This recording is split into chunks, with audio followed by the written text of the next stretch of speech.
સુરત મહાનગરપાલિકાના કમિશનરને પત્ર લખી જમીન સ્તર પરની હકીકત વરાછાના એમએલએ કુમાર કાનાણીએ પત્ર લખીને જણાવી હતી. સુરતના વરાછામાં રેસિડેન્શિયલ વિસ્તારમાં કોમર્શિયલ અને ઇન્ડસ્ટ્રીયલ એક્ટિવિટી શરૂ થઈ હોવાની વાત પણ પત્રમાં લખી રેસિડન્ટ વિસ્તારમાં આ કામગીરીના કારણે લોકો મુશ્કેલીમાં હોવાનું પણ જણાવ્યું હતું. આ ઉપરાંત સુરત શહેરમાં ભેળસેળિયા અને નકલી ખોરાક બનાવતા લોકો બેફામ બન્યા હોવાની વાત પણ તેમણે પત્રમાં કરી છે. સાથે સાથે મનપાના બજેટમાં થતા વાયદાઓની વાત કાગળ પર જ હોવાની વાતનો ઉલ્લેખ પણ કર્યો હતો. મહિલાઓ માટે પિંક ટોયલેટ, તાપી નદી પર અશ્વની કુમાર, ફૂલપાડા અને ઉત્તરાયણને જોડતો રિવર બ્રિજ, શહીદ સ્મારક અને લાલ કિલ્લાના લાઇટ શોનું આયોજન, પાંચ પાંડવના ઓવારા તેમજ ત્રણ પાનના વડના વિકાસની વાતો તેમજ ચોમાસા દરમિયાન દર વર્ષે આવતા ખાડીપુરના નિરાકરણની વાતો માત્ર ખાડી પર જ હોય તેવું તેમણે જણાવ્યું હતું. તો બીજી તરફ સ્માર્ટ સિટી, મેગા સિટી સુરતમાં ખાડીના કારણે ગંદકી, મચ્છર અને ખાડીપુરનો ત્રાસ સુરત માટે શરમજનક હોવાનું જણાવી મનપા કમિશનરને જમીન સ્તર પરની હકીકત મામલે પત્ર લખી રોષ ઠાલવ્યો હતો.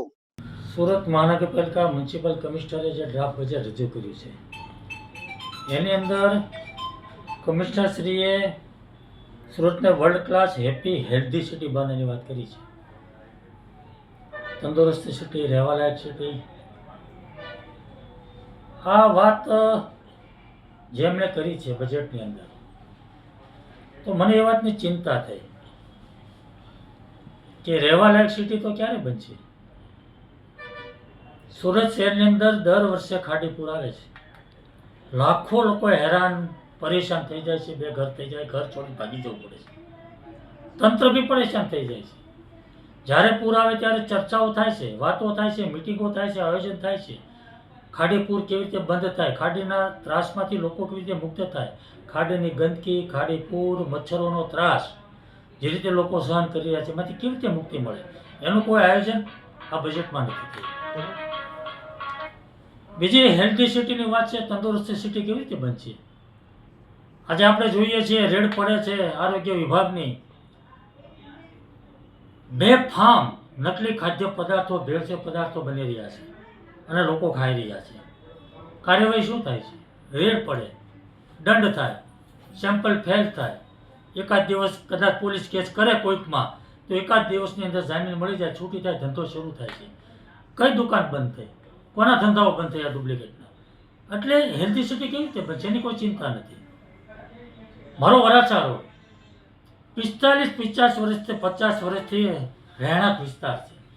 બેફામ રીતે કોમર્શિયલ બની રહ્યું, ઇન્ડસ્ટ્રીયલ બની રહ્યું છે. જ્યાં લોકો 45-50 વર્ષથી રહે છે એની અંદર ગોડાઉનો બને, ઇન્ડસ્ટ્રી બને, દુકાનો બને, કારખાનાઓ બને. કેવી રીતે લોકો રહે છે? આજે વરાછા રોડને લોકોને વરાછા રોડ છોડીને ભાગી જવું પડે એ પરિસ્થિતિ નિર્માણ થયું છે. કોના પાપે થયું છે?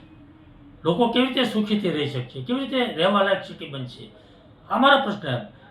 મહિલા સુરક્ષાની વાત થઈ છે, પિંક ટોયલેટ મહિલા સુરક્ષા માટે સારી વાત છે, કંઈ વાંધો નથી.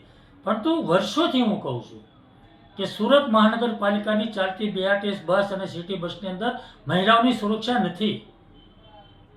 અનેક વાર છેડતીના બનાવો બને છે, વિડીયો વાયરલ થાય છે.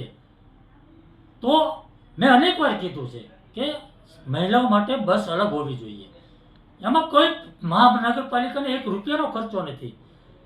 કામરેજથી સ્ટેશનની રૂટની 50 બસ ચાલે છે, 10 બસ એમાંથી મહિલાઓની બનાવવાની છે, મહિલાઓ માટે અલગ. એમાં કંઈ ખર્ચો નથી, કંઈ નથી, છતાં પણ થતું નથી. મહિલા સુરક્ષાની વાતો કેવી રીતે થાય છે? ખાલી ટોયલેટ બનાવવાથી મહિલાઓની સુરક્ષા બની જશે? તો આ વાત જે મારી છે, જે મુદ્દાઓ છે એ બજેટની અંદર સમાવેશ નથી થયો. એટલે બજેટની અંદર સમાવેશ થાય અને એનું આયોજન થાય અને એનું વ્યવસ્થિત આયોજન કરી એનું નિરાકરણ થાય એવી મારી આ વાત છે.